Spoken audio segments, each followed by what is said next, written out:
તો યુદ્ધની સ્થિતિ વચ્ચે સુરતના ઉદ્યોગો પર સંકટના વાદળો ઘેરાયા છે। ડાઇંગ પ્રોસેસિંગ સેક્ટર પર માઠી અસર જોવા મળી। 4 દિવસમાં કોલસાના ભાવમાં ટન દીઠ ₹800 થી 1200નો વધારો થયો છે।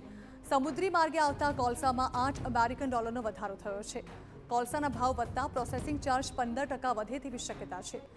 તો કોલસાના ભાવમાં વધારો થતાં સુરતના ઉદ્યોગકારોને માઠી અસર થવાની શક્યતા સેવાઈ રહી છે।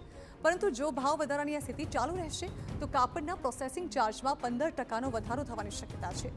મહત્વનું છે કે ગ્રે કાપડને ફિનિશ્ડ ફેબ્રિકમાં ફેરવતી મિલો માટે કોલસો સૌથી મુખ્ય અને મોટો ખર્ચ ઘટક છે। ત્યારે આયાત મોંઘી થતાં આયાત કરી રહેલા વેપારીઓને ખર્ચ વધી રહ્યો છે, જેની સીધી અસર સુરતના ઉદ્યોગકારો પર પડી રહી છે। સુરત આવતો મોટાભાગનો કોલસો ઇન્ડોનેશિયાથી આયાત કરવામાં આવે છે।